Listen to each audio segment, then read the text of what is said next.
Lockdown के बावजूद नवपत जी की ओली इस बार असामान्य होगी।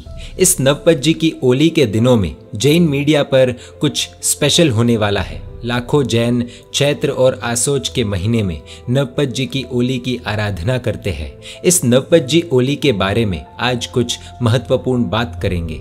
जैन धर्म में पर्युषण सबसे महान पर्व है, लेकिन एक अपेक्षा से देखें तो नवपत जी की ओली सबसे महान पर्व है। उसके 3 कारण हैं। पहला, नवपत जी की ओली शाश्वत है, पर्युषण शाश्वत नहीं है। दूसरा, नवपत जी की ओली तमाम तीर्थंकरों के शासन में होती है, पर्युषण सिर्फ भगवान महावीर के शासन का ही स्पेशल पर्व है। तीसरा, महाविद्य क्षेत्र में आज भी हर साल 2 बार 4000 करोड़ तो सिर्फ साधु साध्वी जी भगवंत नवपत जी की ओली की आराधना करते हैं, तो वहां के श्रावक श्राविका तो अरबों की संख्या में नवपत जी की ओली की आराधना करते ही होंगे। ऐसी यह महान नवपत जी ओली है। नवपद यानी अरिहंत, सिद्ध, आचार्य, उपाध्याय, साधु, ज्ञान, दर्शन, चारित्र और तप। उसमें पहले 5 पद गुणवान हैं, अंतिम 4 पद गुण हैं। 9 दिन आयंबिल करके हर एक दिन हर एक पद की आराधना की जाती है। इन 9 पद में कौन सा पद महान? इस प्रश्न का सीधा जवाब तो एक ही है कि हर एक पद अपने अपने स्थान पर महान है। फिर भी अमुक दृष्टि से देखें तो ऐसा कह सकते हैं कि साधु पद सबसे महान है। हम में से कई लोगों के मन में एक प्रश्न उठ रहा होगा कि अरिहंत पद, सिद्ध पद, आचार्य पद, उपाध्याय पद के रहते साधु पद जो 5वें स्थान पर आता है, वह कैसे इन सब में महान हो सकता है? इसके अनेक कारण हैं। अरिहंत भी पहले तो साधु ही बनते हैं, उसके बाद अरिहंत बनते हैं, और अरिहंत बनने के बाद भी वो साधु तो है ही। सिद्ध भगवंत भी पहले साधु ही बनते हैं, उसके बाद ही वे साधना करके सिद्ध बनते हैं, मोक्ष पाते हैं। आचार्य और उपाध्याय भी पहले तो साधु ही होते हैं ना, और आचार्य उपाध्याय बनने के बाद भी वो साधु तो है ही। जो दर्शन, ज्ञान, चारित्र और तप, ये 4 गुण हैं, वो गुण साधु में ही तो होते हैं।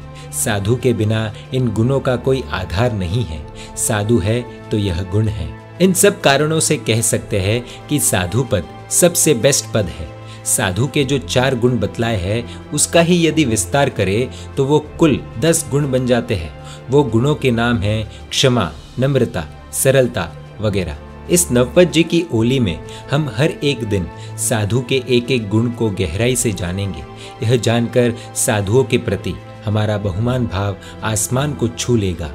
आज के भयानक काल में भी ऐसे ऐसे साधु हैं, यह जानकर हमारी आंखें भर जाएगी। जैन साधुओं की अनसुनी कहानियां, रोंगटे खड़े कर देने वाली कथाएं, आंखों में आंसू ला देने वाले प्रसंग, आश्चर्यजनक घटनाएं आदि। श्री जयदीप भाई स्वाध्याय जी का गीत संगीत और सुश्राविका सोनल बहन की स्पीच के द्वारा हम इन अद्भुत प्रस्तुतियों को भावपूर्वक सुनेंगे।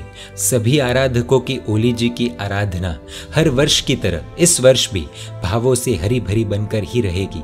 तो चलो सब तैयार हो जाए साधु पद को जानने के लिए, जैन साधु को पहचानने के लिए, जैन साधु की पहचान पाने के लिए।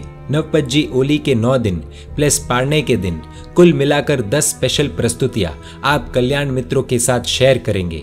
आप सभी को भावपूर्वक इन्हें रोज सुनना है और अपने परिवारजन, रिश्तेदारों, कल्याण मित्रों को भी इन प्रस्तुतियों को सुनने के लिए जानकारी देनी है।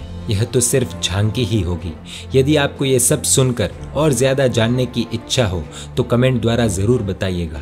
अंत में हम आपको जैन साधु का स्वरूप बतलाने वाली अनेक पुस्तकें भी रेकमेंड करेंगे। जैन साधु भगवंतों की स्पेशल प्रस्तुतियों को सुनने के लिए आपको Jain media YouTube channel subscribe कर नोटिफिकेशंस के लिए बेल आइकन प्रेस करना होगा। परमात्मा की आज्ञा विरुद्ध कुछ भी कहा हो तुम इच्छा में दुक्कड़म। जय जिन शासन, जय महावीर।